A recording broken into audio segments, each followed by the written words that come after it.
Alright, this is a survival campaign. I'll need you guys to make checks to forage for food. There goes I cast Goodberry. Hey, what's up everybody? I've been promoted since last time, it seems like. Last time it was a decently fun video, but now I am the guy that makes fun videos, I guess.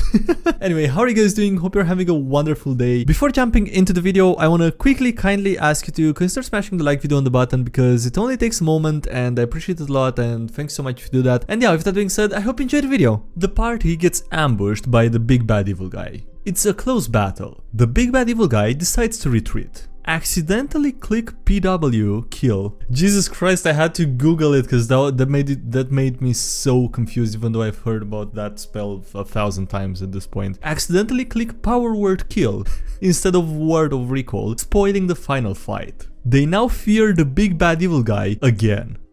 Me and my dad are a different breed. People starting to play in 2nd or 3rd edition. People starting to play in 3.5 or 4th edition. Me and my dad starting in advanced 1st edition and then jumping to 5th edition. I mean, is there really that much of a difference if you just ignore like 90% of the rules that you don't like anyways? I don't know, how different can it be at that point? In before, like more than half of people watching right now are currently mad about it.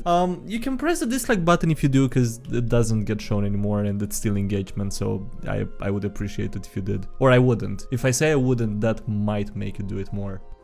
Green Lanterns are basically paladins with ranged weapons, and they even have an oath. Normal paladin and paladin if their divine smite was ranged. Okay, hold on. Are you sure that the only difference between them is the ranged smite? I think that there might be a few other things missing there, but who knows? I'm not an expert.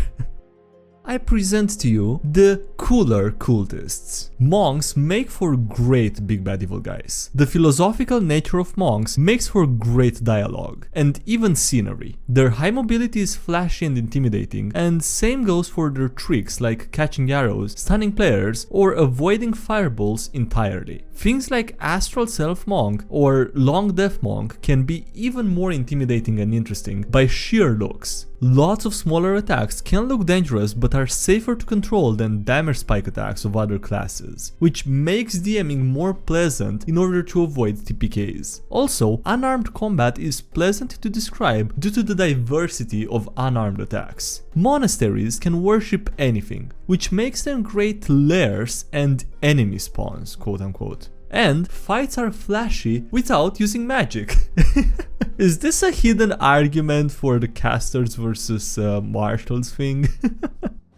Behold, the centaur that punches with his hooves. My group is trying to cheer me up because my character died. Me finally being able to play the character that I had in mind for months. Yes, very sad. Anyway, yeah, I don't think he cared about it all that much to start with, so I think he's fine. Thanks, player. What it actually is. You're one of my favorite DMs. How it feels like.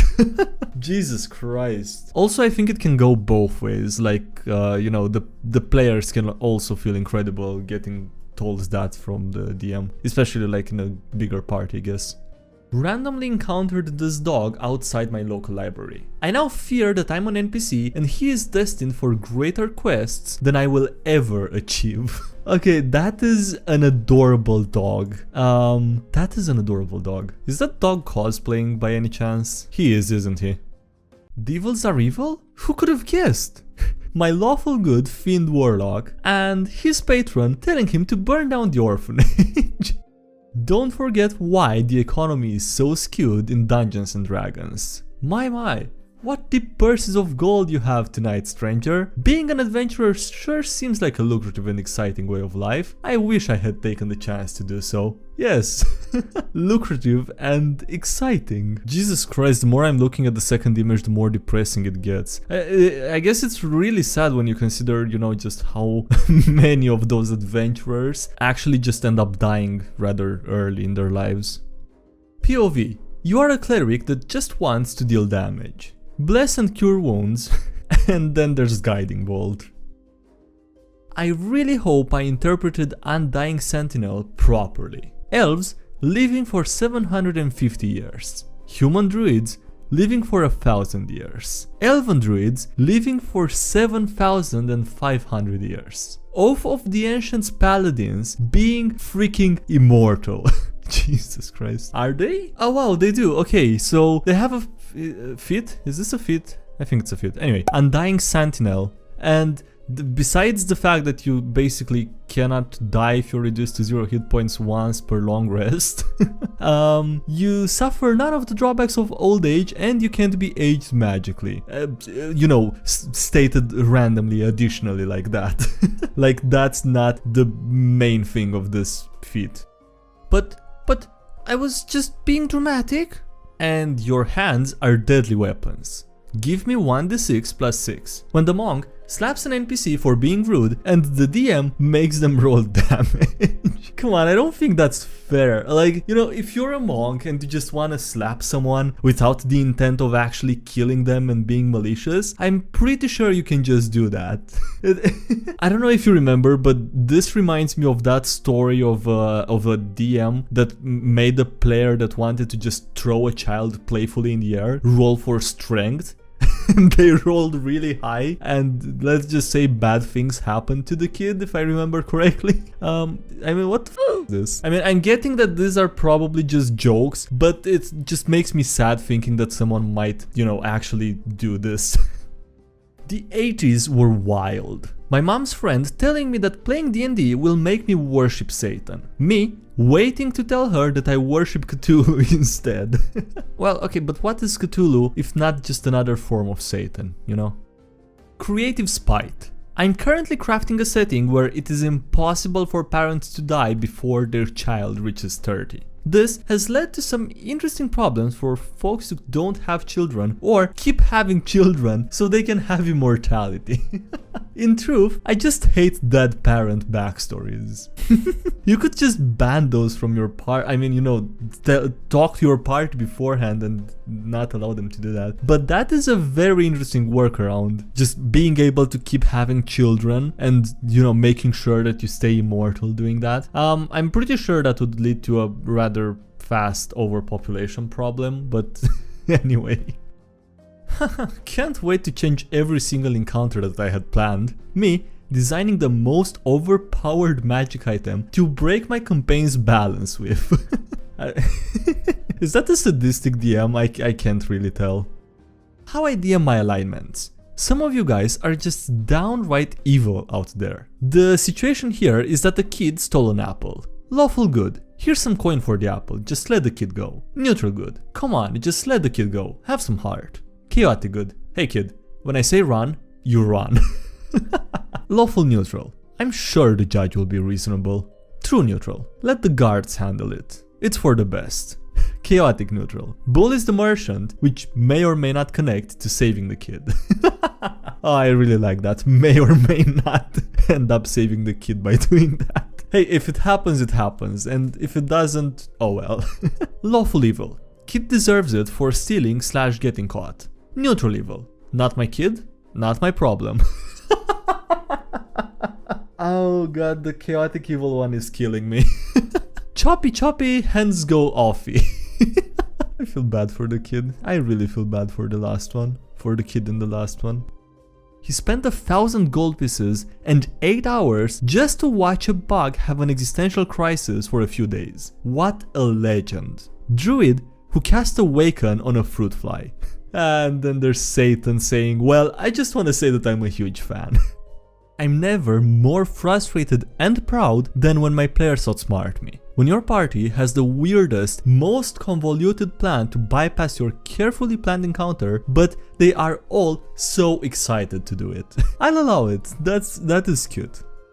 Be gone. New person in the group. I would like to introduce my character.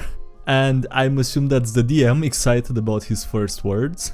Also, I would like to steal from the party and harass the female player. Oh, his last words. Yes, bring the pain. The PC and the obvious plot hook linked to a PC's backstory. Adorable. Let the clueless bandits use all the wrong attacks. When the DM deliberately sets up an encounter to let the player show off. Gotcha, hornhead, and thanks to the chemicals in my glove, now you're totally blind. Quick, everybody, pile on. Man, blindside. It's just not your night, is it? Oh, the poor bad guy, he had absolutely no chance in there, had absolutely no idea that the guy he was fighting was already blind. This smells like mother's basement and cheap snacks. When you need a random evil cult for your campaign, all reliable. Cult of the Dragon, always there when you need it, always the first option that you can choose. Has anyone else had DMs who don't allow changing subclasses? Me, asking my DM if I can just change subclasses instead of multiclassing. My DM. Do you want to explode? Well, that's a bit overly dramatic now, isn't it? FU spell upcasted to level 9. DM. The Tarrasque towers over you with mighty stature. From all the legends, you know that these beasts are nigh unkillable, and the fed up wizard ready to cast Polymorph to turn this freaker into a frog and get things over with. I cast FU.